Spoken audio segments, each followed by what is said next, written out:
Bonjour mes amis, hi guys. Today we discover that famous Swiss-made tourbillon for just under 6,000 US dollar. This is the chapter 4.5 TVD version of the brand BA111OD. So entirely designed and produced in the Jura region in Switzerland. It features a top-of-the-range case and finish. In this case, there are different versions.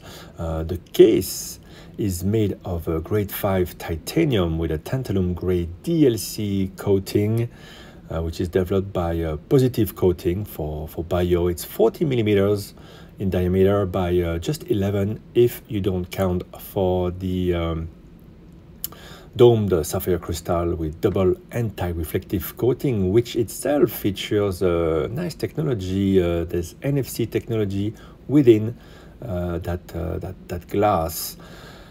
The movement features a mirror polished, chamfered and blued screws, double-sided ringed gear train and rolled pivots. Inside is a manually wound movement beating at 3 Hertz. And the Tourbillon, which was developed in La Chaux-de-Fonds by a renowned watchmaker, Olivier Maury, has a cage that rotates every 60 seconds with an incredible power reserve of 105 hours, more than 4 days. It's a manually wound watch with a variable inertia balance and 19 joules. The watch itself quite resistant to the elements, 50 meters of water resistance. Magnetic resistance is 2000 Gauss and it resists 5000 Gs of shock, and it comes with a Saffiano core-hide leather with a night blue stitches that match the little blue details on the dial, and the strap is made in Italy. The crown is at 4 o'clock with the brand emblem, which puts the tourbillon at the 7 o'clock.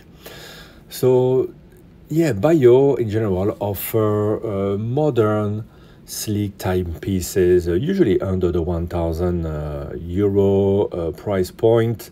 Here it's their most expensive watch, just under $6,000, but it fills a gap in the market for a good-looking, well-made, Swiss-made, affordable tourbillon. Of course, you don't really associate one with the other, and competitors were a bit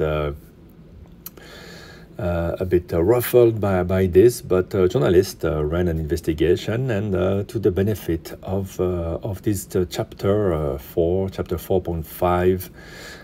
Is it my type of watch? Not necessarily. I'm not crazy about tourbillon, which don't really make any sense unless you go for maybe a gyro or more complex tourbillon.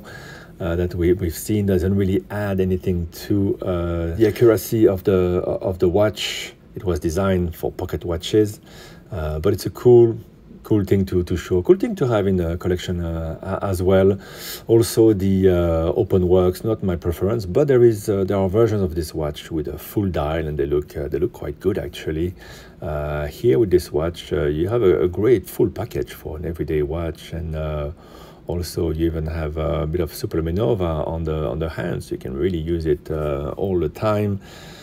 A bit of playfulness also on one of the bridges. You have written the Veblen dilemma. So the Veblen effect is this observation by an economist that people tend to want to spend more for luxury goods for the exclusivity. So this watch goes against that. You have tourbillon, which usually is reserved to high horology at an affordable price. So very interesting. And yeah, I've seen tourbillon made in China for maybe a third of this price. I would trust this BA111OD to run more accurately and be more reliable in the long term, rather than put $1,500 in something you can't rely on. Maybe it's worth stretching a bit the budget to get something that's well designed. But I'm sure the gap between the Chinese made at the entry level and the Swiss made is going to narrow further in the future. But for now, this one is pretty compelling. It was available at the time of filming at backwatchdepartment.com here in Hong Kong. Backwatch Department, which always finds those really cool timepieces used or sometimes brand new. So reach out to Backwatch Department. Maybe it is still available. It's the first one I see actually here in Hong Kong, and I was quite pleased to be able to discover this watch, which had a lot of things written about, and it is playful, it is well made, it has some fine details and a lot of quality Swiss watchmaking behind it. Thank you guys for watching. Bye bye.